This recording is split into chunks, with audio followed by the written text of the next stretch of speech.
Hello viewers, this is your host Radhika Tandon and welcome on today's show where we'll be discussing some of the prominent news stories from across Asia.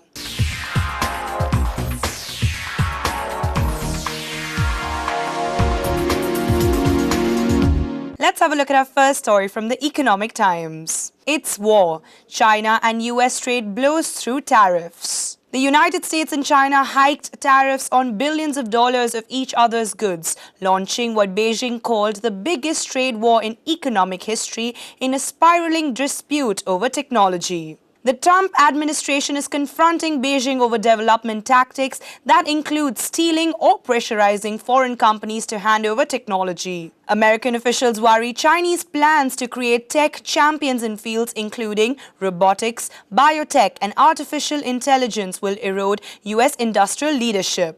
Washington has imposed 25% duties on $34 billion of imports from China in the first of a possible series of increases that President Donald Trump says could affect up to $550 billion of Chinese goods. Japan's main stock index has gained 1.1%, while the Shanghai Composite Index added 0.5%. Hong Kong's Hang Seng also rose 0.5%. The conflict between the world's two biggest economies reflects chronic tension in their relationship as customers, business partners, and increasingly as competitors. It also is rooted in the clash between American notions of free trade and Beijing's state-led development model. China's ruling Communist Party has insisted on making changes at its own pace while sticking to state-directed technology development seen as a path to prosperity and global influence. Beijing has announced reforms this year including ending limits on foreign ownership in its auto industry, but none directly addresses complaints that are fueling its conflict with Washington. Chinese officials reject accusations they steal or force foreign companies to hand over technology. But rules on auto manufacturing and other industries do require companies to work through state-owned partners, obliging them to share know-how with potential competitors. Other governments express similar complaints towards Beijing, but Washington has alienated potential allies by raising import duties on steel, aluminium, and autos from Europe, Canada, Mexico, and Japan. Some have responded by hiking their own tariffs on US goods. Countries get into tiffs over trade all the time. To sort them out, they can go to the World Trade Organization and have them decide who's right and who's wrong. They can negotiate directly with each other to strike a deal, or they can just impose unilateral tariffs on each other's goods. The last scenario is the one that has the potential to turn into a trade war. If two countries take one-off strikes at each other's economies, then it's not a huge deal. But if the tit-for-tat continues, with each country putting more and more tariffs of one another, then you've got a trade war. And this is exactly as to what we call as the inevitable, given Donald Trump's threats to keep the tariffs going.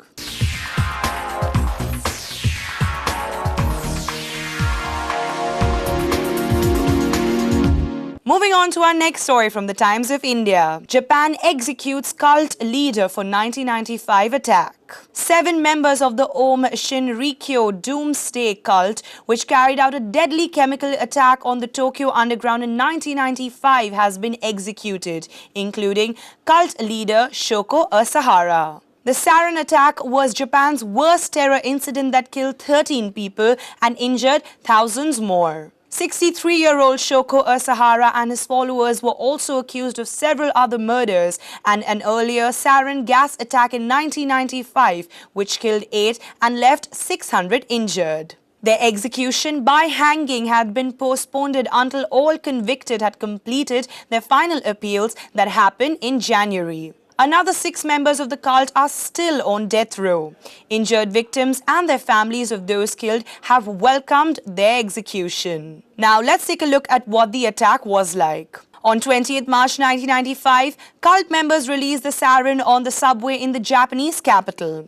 They left punctured bags filled with liquid nerve agent on train lines going through Tokyo's political district. Witnesses described noticing the leaking packages and soon afterwards feeling stinging fumes hitting their eyes. The toxin struck victims down in a matter of seconds, leaving them choking and vomiting, some blinded and paralyzed. According to reports, cult leader Asahara styled the attack as a holy attempt to elevate the doomed souls of this world to a higher spiritual stage. As of now, Japan has executed as many as 8 people a year since an effective moratorium ended in 2010. The death penalty is only used for serious cases of murder. Officials do not give advance public notice of executions, and those condemned usually learn that they are scheduled to die just few hours beforehand.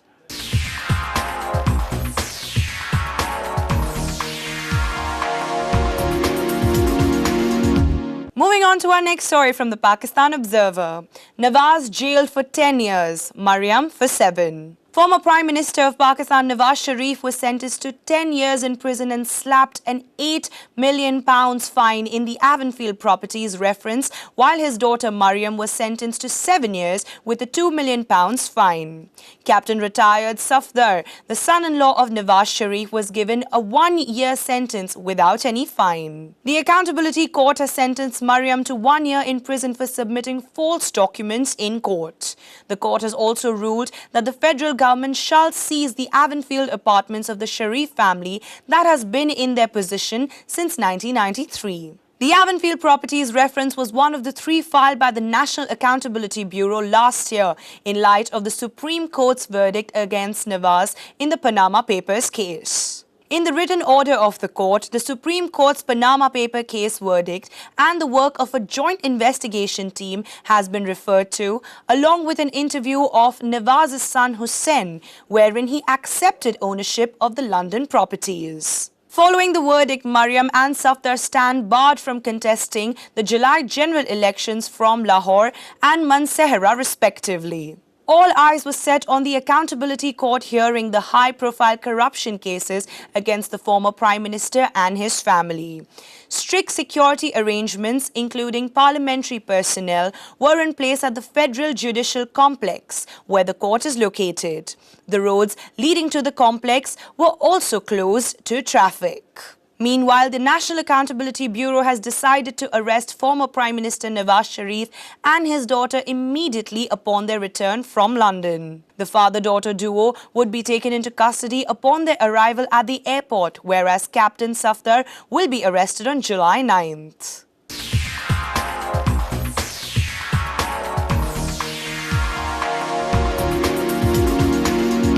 Moving on to our next story from the Asian Age. World powers back oil exports from Iran despite US curb threat. Iran's remaining partners in the 2015 nuclear deal vowed to keep the energy exporter plugged into the global economy despite the US withdrawal and sanctions threat. Tehran's top diplomat Mohammad Javad Zarif praised them for their will to resist US pressure, 2 months after President Donald Trump walked away from the landmark accord. Britain, France and Germany, along with Russia and China, met with Iran in Vienna to offer economic benefits and assurances that they would lessen the blow of sweeping US sanctions announced by Trump. Iranian President Hassan Rouhani has labeled the US push to cut Iran's oil production to zero as a baseless fantasy. The foreign ministers agreed on an 11-point list of joint goals in the Austrian capital, where the accord was signed with the aim of stopping Iran from building the atomic bomb in return for sanction relief. In a joint statement, they reconfirmed their commitment to the deal and its economic dividends for Iran, which has suffered worsening financial turbulence since Trump abandoned the accord. After the US threat to penalize companies that do business with Iran, the remaining signatories said that they would work for the protection of companies from the extraterritorial effects from the US sanctions. Although there were no concrete pledges or deadlines, they also vowed efforts to keep open financial channels with Iran, promote export credit cover, and maintain open air, sea, and overland transport links. These initiatives are aimed at preserving the nuclear deal, which is in the security interests of all. Iran, which strongly denies ever seeking to build a nuclear bomb, has warned it could resume uranium enrichment for civilian purposes if the deal collapses.